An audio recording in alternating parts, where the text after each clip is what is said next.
Well, here we go again with another zombie invasion, and Alice is back again to kick some zombie butt with a few new colleagues and some old ones too. Let's talk about Resident Evil Afterlife. But is the fourth film in this franchise really that bad? Well, not quite. I'll explain why as I try my best to defend this in this review right now. Big D's Entertainment Rankings and Reviews. So, greetings, my fellow YouTubers, and welcome to Big D's Entertainment Rankings and Reviews. My name's Joel, better known to you as the Big D. And this time around, I bring to you a review of the 2010 action horror flick Resident Evil Afterlife, released by Screen Gems, along with Davis Impact Films. Well, Impact Pictures, Davis Films and Impact Pictures, they work together, and Constantine Film, who of course produced the film. And the film was directed by Paul W.S. Anderson, who returned after he only was a supporting member of the crew in the previous two films, since he directed the first film. This, of course, is the fourth film overall in the franchise of Resident Evil, loosely based on Capcom's horror survival video game franchise. Milla Jovovich is back as Alice. Plus, we have Larter back as well. Now, of course, the film takes place after the events of Extinction. And Spencer Locke is back as well. Now, if you haven't seen my reviews for the first three films, please click on that card right now. There we go. And I'll take you to the playlist so you can catch what you might have missed or see the reviews again if you'd like. I can see that the Resident Evil Extinction did better than I had anticipated, just as much as Apocalypse did. Anyway, this is the first Resident Evil film to be shot in 3D. The film also stars Kim Coates, Shawn Roberts, Boris Kodjoe, and Wentworth Miller, who of course was big on TV's Prison Break before he got to play Captain Cold in The Flash. Now, if you're ready, we can get into this, but wait. Now, this time, Alice is searching and rescuing the remaining survivors in LA after the T-virus outbreak, and teaming up against Albert Wesker, the head of the Umbrella Corporation. Now, a primary character from the video games, Chris Redfield, was featured for the first time in the film franchise in this. Other characters from the games and films who are returned are Claire Redfield, that's Ali Larter's character, and Jill Valentine, who made a cameo appearance. And she's played by the same person. Alright, now we get into the story. Alice and her clones lead the assault on Umbrella HQ in Tokyo, slaying the entire branch except for Albert Wesker, who escapes in a tilt-rotor plane and detonates a bomb that leaves a massive sinkhole. The real Alice boarded beforehand and attempts to execute Wesker, only for him to inject her with an antivirus to remove her superhuman abilities. Wesker is revealed to have used the T-virus to gain his own superhuman abilities and prepares to kill Alice before the autopilot crashes the plane into the mountains.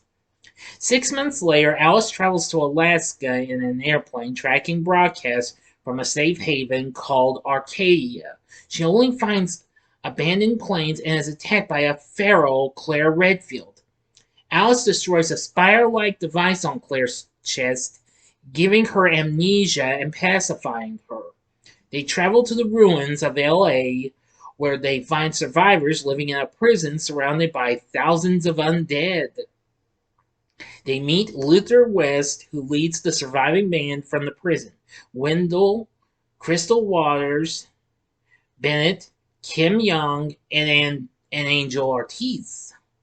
With their help, Alice lands on the prison's roof and learns Arcadia isn't a fixed place but a cargo tanker traveling along the coast. However, though the ship hasn't moved, no one from it has responded to the group's rescue flares. Luther takes Alice to the last inmate, Chris, who insists he's falsely imprisoned and will reveal an escape route in exchange for freedom. Alice goes to the showers to wash up, but catches Wendell attempting to peep. Holding him at gunpoint, they are attacked by a group of infected people that dug into the prison. They take Wendell, but Alice wards off the rest. Desperate, they free Chris, who reveals that Claire is his sister, and the prison has an armored car they can use to escape. However, a giant axe-wielding monster begins breaking down the gate. Alice, Chris, and Crystal go to the basement armory to get more guns, but zombies kill Crystal en route. Luther and Claire reinforce the gate. Angel informs Bennett and Young the car is missing its engine and it will take a week to fix. Bennett shoots Angel and heads for Arcadia and Alice's airplane. The Axeman breaks down the gate, allowing the zombies into the prison. The group decides to use the zombie dug tunnels to escape into the sewers. Young is slashed in half by the Axeman, while Alice is knocked out. Claire successfully defends Alice and disorients the Axeman, after which Alice kills it by firing at its head. Unfortunately, Luther is dragged into the tunnels by a zombie. Alice and the Redfields board the Arcadia, discovering it functional but abandoned. Claire then remembers Arcadia is an umbrella trap to get test subjects. They release the survivors, including Kmart, from Claire's group. And now I'm going to go to the ending. As always, you know the procedure. You have 5 seconds to stop this video. Go to the description box. Fast forward to the time below. If you've seen the movie already, continue.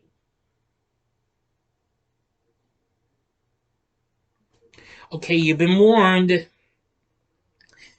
Let's see. Alice follows a trail of blood deeper into the ship where she finds Wesker. The T-virus revived him, but it battles Wesker for control, something he believes fresh human DNA can pacify. The Umbrella staff fled when he began eating test subjects. Alice's DNA is superior to his since she retained control despite bonding with the virus at a cellular level. Wesker believes eating her will help him regain control of his body. The Redfields fight Wesker while Alice battles Bennett, now working for Wesker. Wesker easily overpowers Chris and Claire, but Alice is able to defeat both Bennett and Wesker with help from Kmart. They lock Bennett in the room to be devoured by Wesker when he revives. Wesker then escapes in an aircraft, activating a bomb on the Arcadia. The plane explodes instead as Alice placed the bomb there beforehand. Unbeknownst to them, Wesker parachutes away from the explosion while Luther emerges from the sewers, battered but alive. Alice resolves to turn Arcadia into a real haven and broadcasts a new message for any other survivors. As Alice, Claire, and Chris watch over from Arcadia, is approached by a squadron of Umbrella aircraft. And that will be the end of the story. But during a mid-credits scene in one of the aircraft, Jill Valentine, who went missing after the destruction of Raccoon City, is dictating the attack wearing the same mind control device used on Claire.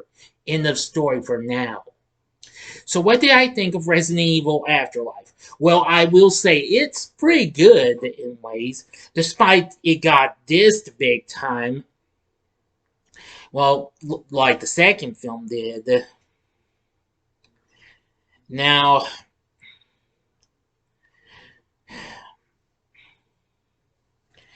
well, they say that, well, Rotten Tomatoes says this is as dim-witted and lifeless as its undead antagonist, and it's a wholly unnecessary addition to the franchise. Well, however, CinemaScore gave it a B-, which was factually fair. Well, I can tell you this, that this isn't really completely bad. Now, from what I've read, the critics did praise some of the things and what have you. Let's see. I'm trying to find this. Well, I know most critics actually like the 3D and what have you, if I'm not mistaken. Yeah. Well, I'm going to say that's pretty good. The story isn't too bad. Still like how we got the great performances from Milla Jovovich as Alice again, Ollie Larter back as Claire. Wentworth Miller plays Chris. He did a good job. Shawn Roberts plays Wesker. And let me tell you, he did pretty good too. And the final confrontation with him, that was like seeing, well, his character being like Hugo Weaving's Agent Smith from The Matrix. And wow, that was really, really cool. Let's see. Boris Kodjoe plays Luther, who was pretty good. Kim Coates plays Bennett Sinclair. Sergio Perez Minchella plays Angel Ortiz. Casey Barnfield plays Crystal. Norman Young plays Kim Young. And of course, Spencer Locke returns as Kmart. Plessia Gilroy returns as Jill Valentine, who you probably wouldn't even notice her. I didn't.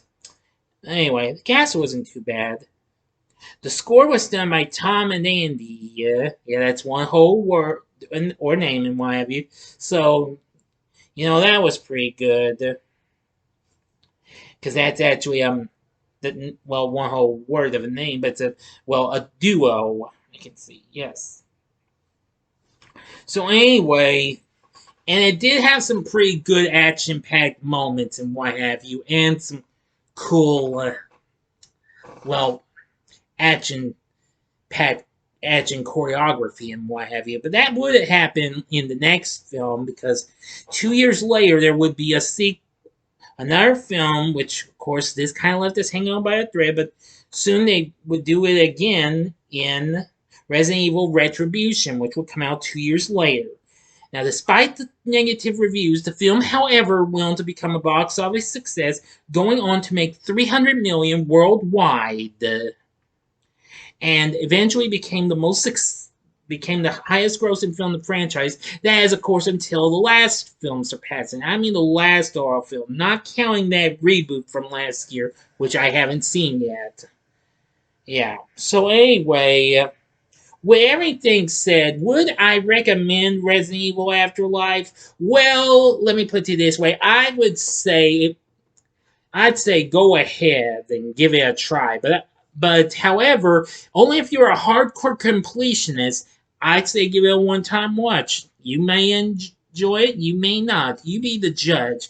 But I think this is still action-packed and what have you. I mean, I liked how this here prison looked and what have you. I mean, the shower room scenes were perfect and what have you.